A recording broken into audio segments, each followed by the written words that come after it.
Hey, what up squad?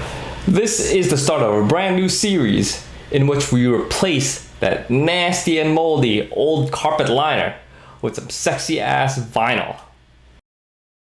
But wait, there's definitely more. We're also installing sound deadeners. Although, we do run into the biggest enemy of the Tacoma, which is rust. And not just any rust. This is rust rot. And on top of that, guys, we'll see how an ant colony in a previous accident led to this situation. Now with that, let's get this thing started.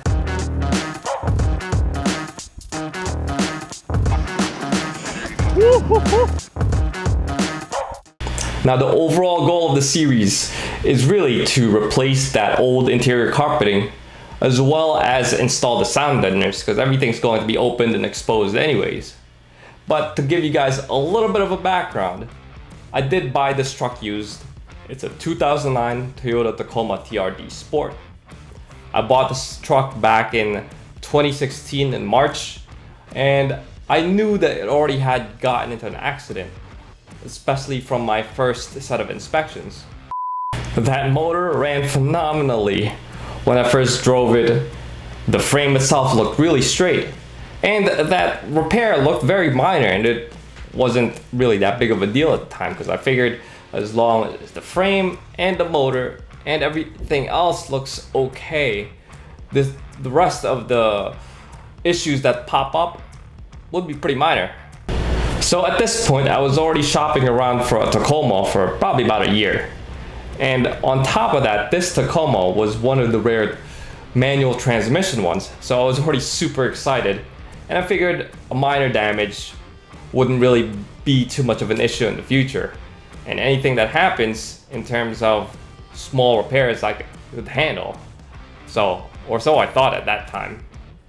Now let's fast forward to about June 2019, and I noticed that the floor liner was a little bit moist. So when I inspected that area further, it looked like the sheet metal was torn through by hammer marks. I guess the previous body shop just hammered away at that thing and never really sealed those tears.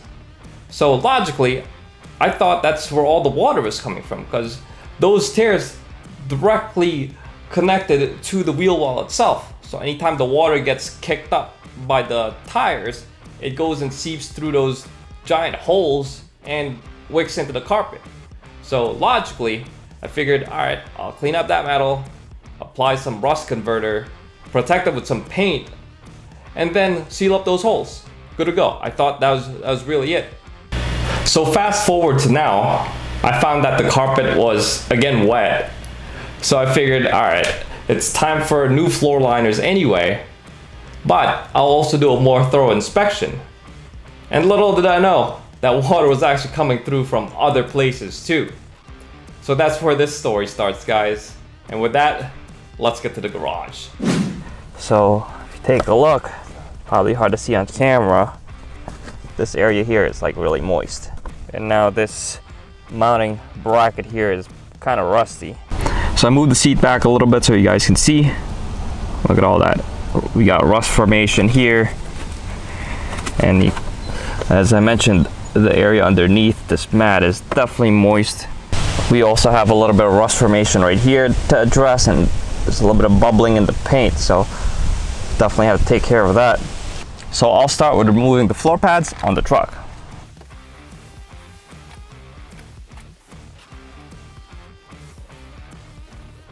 Now we can remove the mid console, guys. Let's start removing this shifter knob. And I have the head unit removed for a different project, and you'll see more of that. And we can also pull out this cup holder. Now let's remove this bottom piece and take out two 10mm bolts at the bottom. We can also remove these 8mm screws. And we can carefully pop out the rear section of the mid console, as well as this front section. So let's start popping these seats out, guys. This is the driver's side front. I'll remove these plastic covers, which should expose the bolts on the bottom. Now let's undo these 14mm bolts. Now let's slide the seat back and undo these front 14mm bolts. So now we're here at the front of the seat. We'll just pick it up and undo the harness underneath. These are zip tied on here, so I'll cut the zip tie and just re-zip tie them later. So that completely frees it. We should be able to take this front seat right off. So these are the 3 harnesses that came off of the seat. Very easy to remove. This one has a push lock connector, so push that, pull it off. This one is very similar. You pull this back and it unlocks the harness. And this last one is just a push connector as well. Now I would highly recommend that you guys keep things as organized as possible. These are the 4 bolts on the front seat, and I just labeled them with some painter's tape and keeping them organized on this table. And it's exactly the same here on the passenger side. Now I have been rolling with pretty much just one seat in the back, and this backrest has just been folded the whole time. The bottom rest is pretty easy to move. It's just those 2 bolts on the bottom. So we'll just do the same thing on the driver's side. And those are just 14mm bolts. Now let's open up these lower compartments and remove its contents. It looks like these are all just held down with these plastic screws and plastic rivets. It's almost like a rivet screw. So let's just undo those. I have to make sure that the bottom doesn't spin as we undo the top. Should be able to pull it out just like that. We'll do that for the rest of the perimeter. And this is what it looks like, guys.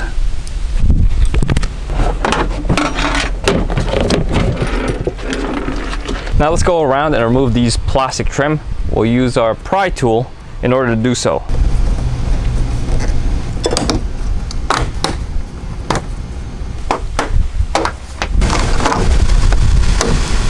So let's remove this foot pad here, and then we can undo this little cover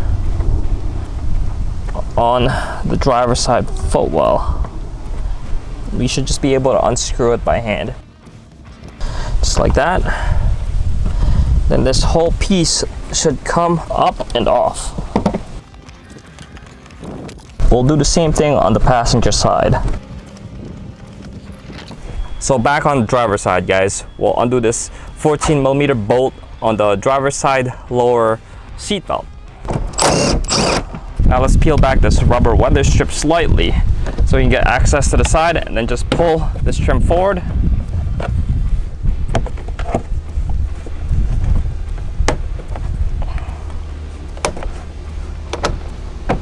This whole thing should just come right off. And we'll do the same thing at the passenger side. Now let's remove this rear C-pillar trim using the same technique.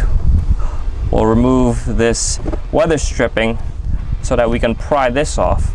I already have the back panel removed from previous projects, like this air compressor project that you see right here. And I'll link those in the description below so you guys can see how the removal goes for them. And we'll do the same thing here on the passenger side. So we can also undo these 2 bolts that hold the lower portion of the rear seat belts down. And we'll remove these with a 14mm bolt. That pretty much frees up that floor liner to give us access to the whole bottom. Now let's just carefully undo this floor liner. I'll start on the passenger side.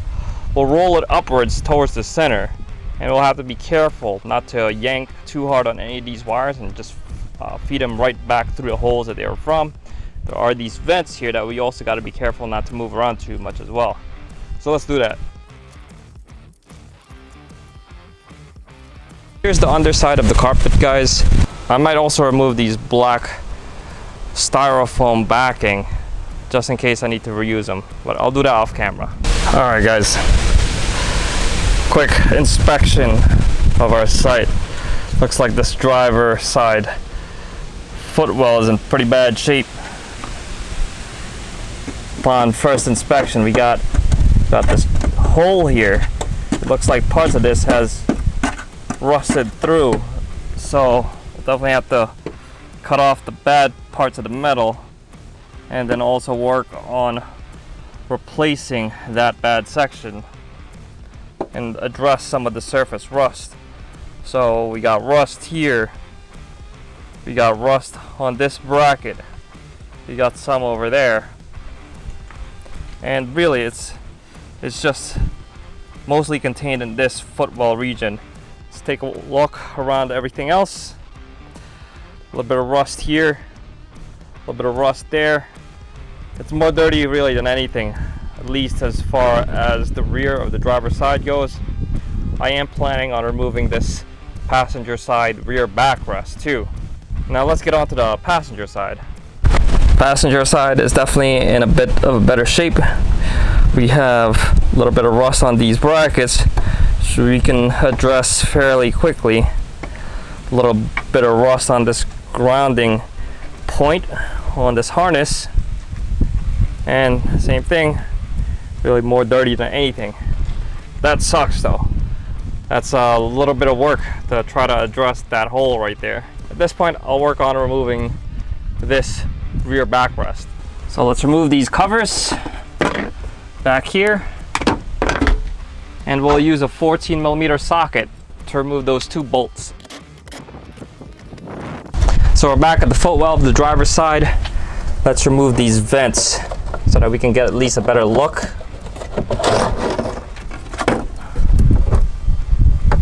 This really just sits here. Should be able to slide it right out. Let's take a better inspection at this. Just stab parts of this. I mean, most of it's still definitely solid. Yeah, we'll have to cut the really bad sections out like here. We also have to be careful because we do have fuel lines right underneath this general area. Most of it still feels pretty solid though. So here's the plan, guys.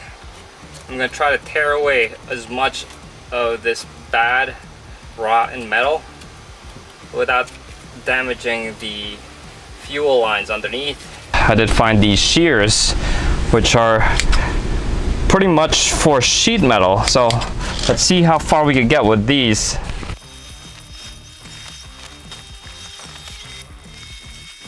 So here we are, guys. We made huge progress with those shears.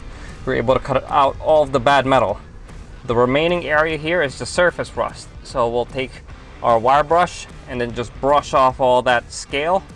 And as you can see, there were a few things underneath that could have been damaged if we went straight to the angle grinder. We got this cable here, which actually powers the four-wheel camper, and it was installed by those guys when they put that camper in the back of my truck. I have power line that powers my rear onboard air compressor, and I also do have an air line here, so you definitely don't want to nick that. And I do have these hydraulic lines that run to the rear brakes, and then lastly here we have the fuel line. So there's a whole lot of things going on here that would have been damaged if we went straight to the angle grinder. So this whole thing has been vacuumed up. We brushed off as much of the scale as we can. And I was also doing the same thing at the passenger side, but I didn't really record that. So the idea is the same. Now that we're down to mostly metal, no more loose scale, we'll apply rust converter on all of these exposed metal, and that will at least stop the spread of the rust. And the rust converter that we're using is a product called Osfo. I've been using it for years and definitely works very well. It does require some time to cure though. It would definitely be a good idea to vacuum the rest of the truck while we wait for that rust converter to work. So it's the following day now, guys, and so you can see all those areas that we treated with Osfo has turned to this black oxide, which pretty much prevents the rust from spreading even further. So this is good. There's some leftover acid that we'll definitely have to absorb with a rag, and then everything will have to be cleaned up with some acetone, and we'll lay some of the rusty metal primer and then paint over this whole thing. And we'll also address that giant hole in the floor there too.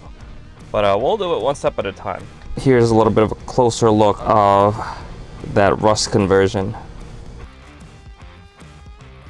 And here is a can of primer that I am using for this repair.